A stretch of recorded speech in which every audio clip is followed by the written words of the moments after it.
السلام عليكم ورحمة الله وبركاته، حياكم الله. اليوم يا جماعة الخير فيه الصراحة موضوع ودي أتكلم عنه. إذا أنت تفكر تسوي سيت اب، مثلا أنت بتشتري سوني أو ناقل مكان جديد أو اللي هو، ودخلت أبحث في اليوتيوب وتلقى ناس كثير يعني آراء من كل الاتجاهات، ما عاد تصير تصدق هذا أو هذا أو هذا. وأنا جاي أقول لكم الحقيقة، يعني في بعض الناس مثلا عنده مثلا علاقة مع شركات، أنا ما عندي علاقة مع شركات، فأنا أقول تجربة صدقية. كنت ألعب بلاي ستيشن، بعدين صرت ألعب بي سي، وكل واحد منهم له تجربته، يعني على حسب أنت تشتري. أنت بتشتري بلاي ستيشن ولا تبي تشتري بي سي؟ يعني البلاي ستيشن أنا ماني في مقارنة سوني ولا البي سي، أنا ماني فيها، أنا في على بناء السيت اب حقي وش تختار. يعني إذا بتختار بلاي ستيشن مثلا، خلينا ناخذ بلاي ستيشن مثلا، يجيك واحد يشتري بلاي ستيشن، بعدين يشتري شاشة 24 بوصة اللي هي شاشة بي سي على الأساس، بعدين يشتري له مكتب، يشتري له طاولة وكرسي، لازم يكون كرسي جيمنج، بعدين يلعب بلاي ستيشن. ما ينفع يا أخي الناس تفكر في الشكل، يبغى يسوي سيت اب، يعني يبغى يسوي سيت اب بي سي بس بلاي ستيشن، والحبيب بعد فترة تلقاه خلاص يكنسل،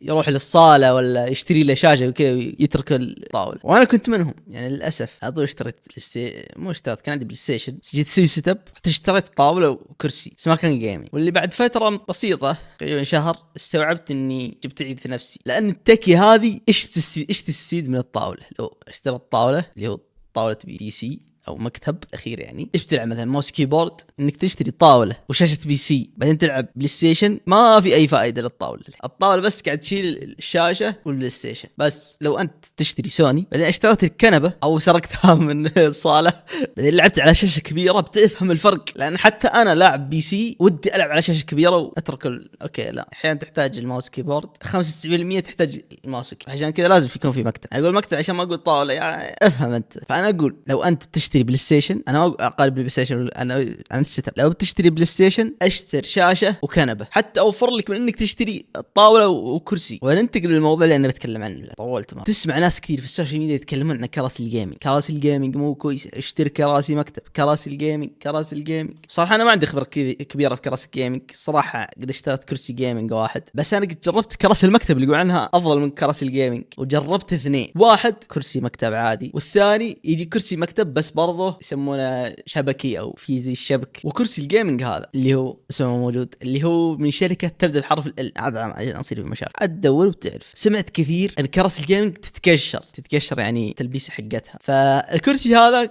كان مخمل او قماش يعني، والاوقات كلها اللي استعملت فيها الكراسي هذه كلها تقريبا متساويه، الا واحد ما طولت معه كثير لانه كسر ظهري. والشيء المحير في الموضوع او محيرني انا، الكرسي الجيمنج طلع اريح من كراسي المكتب، هذا اكثر كرسي هلكته، فجودته اكيد بتقل، مو زي اول ما اشتريته. فانا بتكلم عن واحد تو بيشتري الكرسي هذا بالذات. انا ما ادري ليش ما في احد راح يشتري، يعني صراحه في حاجه واحده تعيبه، انه مرتفع بزياده. يعني حتى نزلت اخر شيء، يعني لو انت اقل من 175 حتى 175، يعني طولك 180 كذا امورك تمام، بس 75 وتحت يا دوب رجلك اصلا تلمس الارض، يا دوب ما راح ترتاح. اغلب الوقت بتبقى متربع ولا الجلسه الغريبه عشان تقدر تجلس كويس. وثاني اسوء حاجه الاشياء اللي تجي هنا، المخده تجي فوق وورا الظهر، هذه تكسر الظهر. شيله يعني يحط لك مثلا مخده كنبه ولا اسرق من الصاله بالزبده. موضوع الكراسي اغلب الناس اللي تسوي ستبات تستهين فيه بشكل مو طبيعي. ليش؟ لان يفكر اهم شيء الشاشه، او تلقاه حتى مو يفكر، تلقاه عنده مثلا الشاشه غاليه، بي سي غالي، ماوس غالي، كيبورد غالي، كرسي ابو كلب. الطاوله صراحه مو مهمه، يعني اي طاوله تمشي حالك دام تقدر تشيل الاغراض امورها تمام. بس الكرسي انت اكثر شيء بتكي عليه، وتجيب حاجه زباله راح تكسر ظهرك، لا بتقدر تنام ولا بتقدر تلعب ولا بتقدر، خلاص ظهرك بيبقى يوجعك طول اليوم. اسوأ كرسي واجهته اللي هو الكرسي الشبكي. ايش السبب؟ السبب ان كان طول المقعده او مكان اللي تجلس عليه صغير، يعني بس تجلس وخلاص، يعني ما تقدر تتربع، ما تقدر تسوي اي جلسه تريح. وكان ورا قطعه بلاستيكيه، يعني زي المخده اللي ورا الظهر في ذا الكرسي، بس هناك بلاستيكيه، وتكسر ابو الظهر كسر بشكل مو طبيعي. قعدت فتره طويله ظهري يوجعني بسبب ذاك الكرسي، يعني ما طولت فيه، على طول رجعت الكرسي اللي قبله. وهذا الكرسي كان مره يعني شرح، توقع اثنين يقدروا يجلسون عليه. طبعا في كراسي مكتب اللي اسعارها مبالغ فيها وشوفنا مره كثير، لو عندك فلوس تقدر تشتريها عادي، بالعكس احسن، زي مثلا هارمون ميلر او اتوقع اسمه زي كذا، ممكن ب2000 ريال واكثر. هذا لو قارنته ممكن سعره 1000 ريال، اللي فيه ماكينه كذا تطلع كذا وتقدر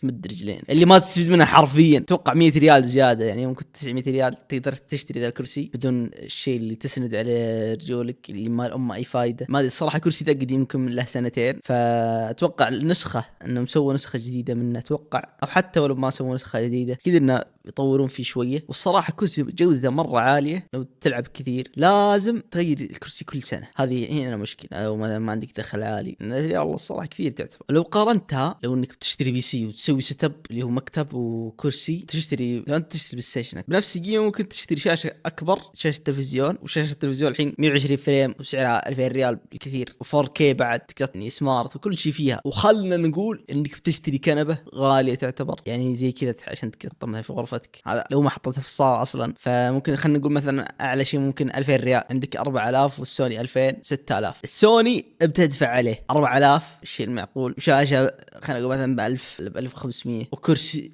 طاوله ب 1500 ولا ب 1000 ريال. لو تشتري طاوله بي سي بعض الناس يشتري طاوله زي كذا ينحشر فيها لانه ما اشتراها اصرف له، بس اتوقع 1000 ريال ممكن كرسي بعد ب 1000 3 7000، يعني تقريبا اكثر ب 1000 ريال. فتشتري بي سي او صح ماوس كيبورد بعضهم يشتري غالي من 500 7 7000 على حسب. سماعه برضه السوني بيشتري سماعه. الزبده يعني كراسي الجيمنج اوكي في كراسي كثير ابو كلب، بس في شركات معقوله، يعني في شركات على الاقل ابحث شوف ستريمرز ايش اكثر كراسي اللي يستعمل كراسي جيمنج، ايش اكثر الكراسي، اسال عن الكراسي وبتلقى حاجه كويسه. وانا نصيحتي انا اشتري الكرسي اللي يبدا حرفه بشركه الحرفه، شركه تبدا بحرف ال. بس والله كان هذا مقطعنا، استمتعتوا او استفدتوا، اهم شيء انك تستفيد. بس عندكم سلام، اللايك والاشتراك والقناه، والسلام عليكم.